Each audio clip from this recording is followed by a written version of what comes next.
Hello everyone, my name is Katie, I am the Introverted Reader, and today's video, if you could tell by the title, is an exciting one because I got my Twitter followers to pick out the books that I'm going to be reading in February.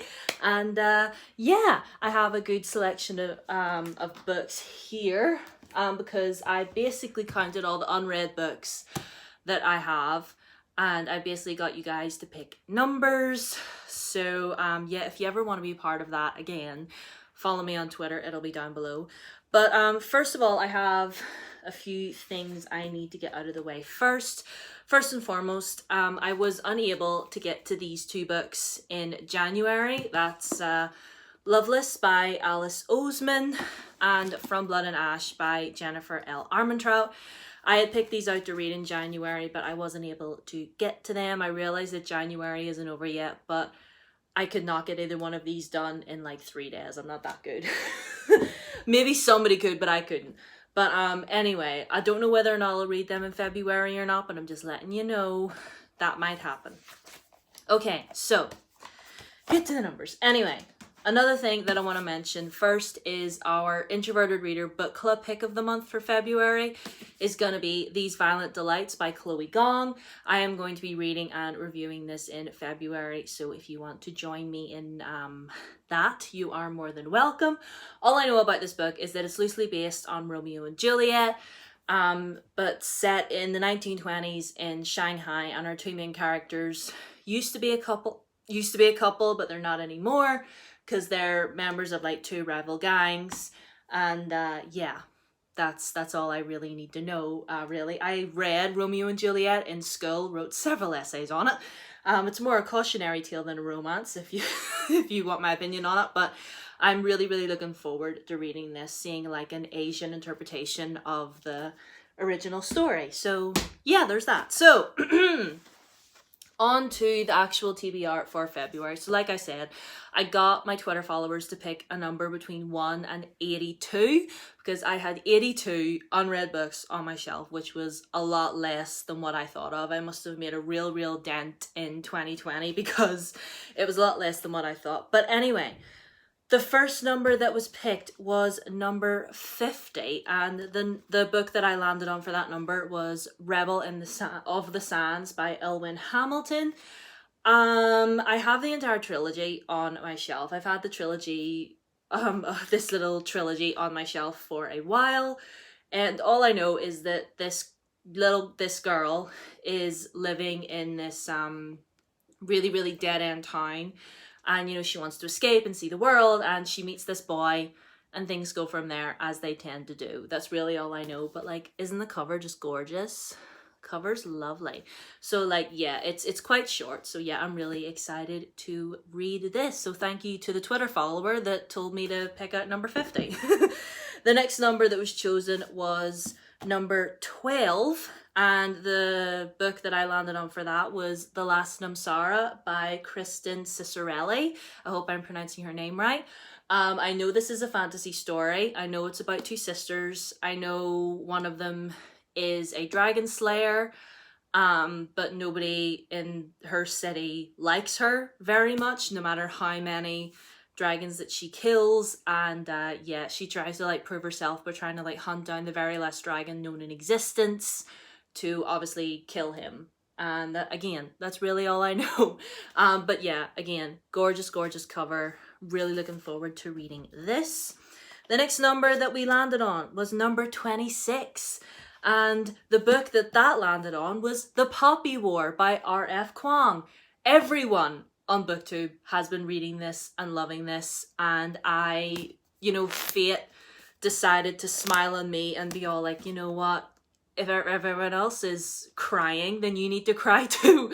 Again, what I know about this is that an Asian-inspired fantasy story following our young girl called Rin, who basically aces this really difficult exam to get into this really elite military academy when no one thought that she could. But then whenever she gets there, she faces a lot of prejudice from the other students because she is darker in the skin. And, you know, she's from like a place that's really poor. Like, she's just a little peasant girl from the south and nobody really takes her seriously. And apparently this is based on a lot of real true events in Asian history, and I really want to read more books that are written by Asian authors and about Asian history and stuff like that. So yes, I'm very, very excited to read this, and the whole series is out at this point, so I have no excuses. The next number that was chosen was number 22, and the book that landed on was The Burning by Laura Bates. All I know is that there was an incident, and our main character doesn't want anybody to know about the incident. So much so that she moved towns, or she moved cities. She's like changed her name, gone to a new school, blah blah blah. And really she's just trying to keep her secret. Kind of like a Pretty Little Liars sort of thing going on, I believe.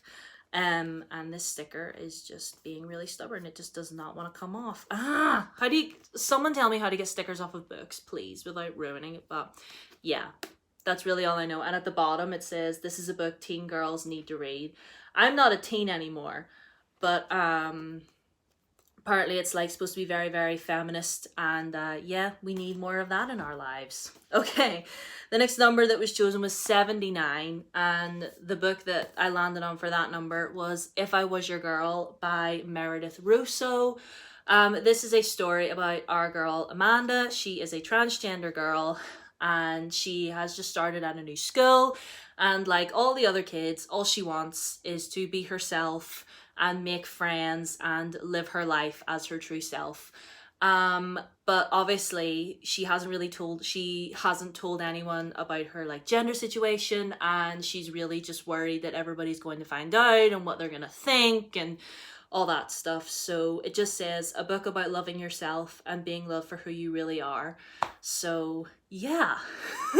So yeah, I'm really, really excited to read this one. Really looking forward to reading more stories about trans kids. Is Meredith Russo trans? I'm not entirely sure. I don't know if this is Own Voices or not, but if it is, all the better. But yeah, I'm really excited to read this. The very last number was 27, and the book that landed on was Passenger by Alexandra Bracken. All I know about this is that it is a like time travel type story set between two different timelines, present day and 1776. I had to do it. And yeah, our main character, what's her name? Etta. She's just living her life in New York, and then she discovers one day that she can time travel, and apparently all her family can do it as well, but no one told her that. And yeah, like she ends up in like the 17th century and stuck on a boat, I think. I'm not entirely sure. If you can hear ringing, that's my phone.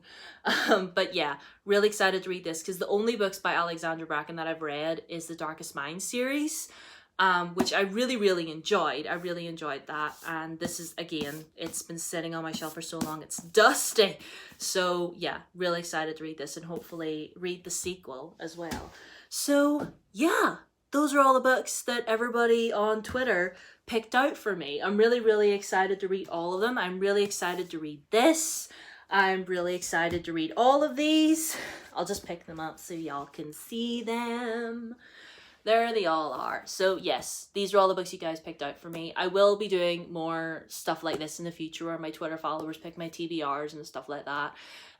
So yeah, that's it for this video. Thank you for watching. I hope you're doing well. I hope you're safe. And I'm going to put these down. Again, Twitter, Instagram, down below. And yeah, have a good day, everybody. Bye.